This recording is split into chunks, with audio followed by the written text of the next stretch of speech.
Night ক্লাবে মারামারি, rugby খেলোয়াড়ের সঙ্গে হাতাহাতি। এবার কেরিয়ার শেষ হওয়ার মুখে ইংল্যান্ডের টেস্ট অধিনায়ক বেন স্টোকসের।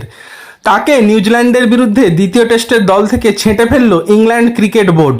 একই সঙ্গে ছেঁটে ফেলা হয়েছে ওই বিতর্কে নাম জড়ানো বোলার গাস অ্যাটকিনসনকেও। এর ফলে আশঙ্কা করা হচ্ছে যে স্টোকস নির্বাসন হতে পারেন। হ্যাঁ বন্ধুরা, কিউইদের বিপক্ষে দ্বিতীয় টেস্টের জন্য ঘোষিত স্কোয়াডে বাদ দেওয়া হয়েছে স্টোকস এবং অ্যাটকিনসনকে। দ্বিতীয় টেস্টের জন্য অস্থায়ীভাবে অধিনায়কত্বের দায়িত্ব দেওয়া হয়েছে জো রুটকে। শেষবার 2022 সালের মার্চে ইংল্যান্ডের টেস্ট দলের নেতৃত্ব দিয়েছিলেন রুট। ইসিবি সূত্রের খবর, বেন স্টোকস অ্যাটকিনসনদের বিরুদ্ধে তদন্ত শুরু করা হচ্ছে। সেই তদন্ত শেষ না হওয়া পর্যন্ত তাকে জাতীয় দলে রাখা হবে না। ইসিবি সাফ বলে দিচ্ছে, তদন্ত প্রক্রিয়া চলাই 17 জুন থেকে শুরু হতে চলা নিউজিল্যান্ডের বিরুদ্ধে দ্বিতীয় টেস্টের দলে বেন স্টোকস ও গাস অ্যাটকিনসনকে নেওয়া হচ্ছে না।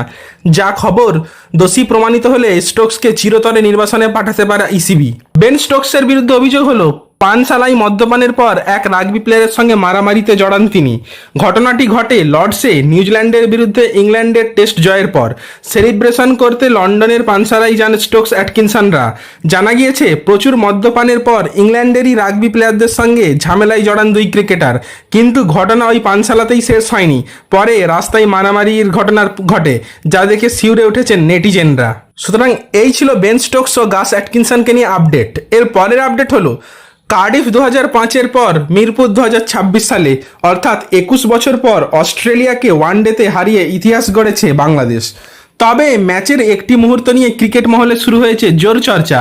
বাংলাদেশের পেসার নাহিদ রানা ও অস্ট্রেলিয়ার ব্যাটার জস ইংলিশের মধ্যে উত্তপ্ত বাক্য বিনিময় দেখা যায় মাঠে।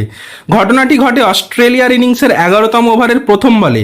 নাহিদের বলে উইকেটের পিছনে ক্যাচ দিয়ে আউট হন ইংলিশ। আউট হওয়ার পর ইংলিশকে সাজঘরের দিকে ইঙ্গিত করে বিদায়ী বার্তা দেন নাহিদ। তাতেই ক্ষুব্ধ হয়ে হাঁটতে হাঁটতে থেমে যান অস্ট্রেলীয় ব্যাটার। ঘুরে দাঁড়িয়ে রানাকে কিছু বলতে দেখা যায় তাকে। পরিস্থিতি আরও উত্তপ্ত হওয়ার আগেই হস্তক্ষেপ করেন আম্পায়াররা এবং দুই ক্রিকেটারকে শান্ত করেন তারা। এই ঘটনার ভিডিও সামাজিক মাধ্যমে ভাইরাল হয়ে যায়। এরপরে নাহিদ রানাকে নিয়ে আরও একটি আপডেট আছে। অস্ট্রেলিয়ার ব্যাটিং ধসিয়ে এখন সে দেশের ক্রিকেট মহলে আলোচনার ঝড় তুলেছেন নাহিদ রানা। বাংলাদেশের এই তরুণের গতি আর আগ্রাসন নিয়ে কথা বলেছেন অনেকেই। অস্ট্রেলিয়ার কিপার ব্যাটার অ্যালেক্স ক্যারি মনে করেন, ঘরোয়া ফ্র্যাঞ্চাইজি লিগ বিগ ব্যাশেও সুযোগ পেতে পারেন নাহিদ। তার নিজের দল অ্যাডিলেড স্ট্রাইকার্সে নাহিদকে পেলে যে ভালো হয় সেটাও জানিয়ে দেন তিনি। ম্যাচ শেষে সাংবাদিক সম্মেলনে এসে নাহিদকে নিয়ে অনেক প্রশংসা করেন ক্যারি। তার কাছে জানতে চাওয়া হয়েছিল, সাকিব আল হাসান ও রিশাদ হোসেনের পর তৃতীয় বাংলাদেশি হিসেবে কি নাহিদেরও বিবিএলে সুযোগ মিলতে পারে? উত্তরে ক্যারি বলেন, হ্যাঁ অবশ্যই, কারণ তার গতি আছে আর অস্ট্রেলিয়ার উইকেটের বাউন্স তার জন্য উপযুক্ত হবে। তার অনেক প্রতিভা আছে, যদি সে চায় অ্যাডিলেড স্ট্রাইকার্সেও হতে পারে। তো বন্ধুরা, আপনাদের কি মনে হয়, নাহিদ রানা কি বিগ ব্যাশের দল পেতে পারেন? কমেন্টে জানান।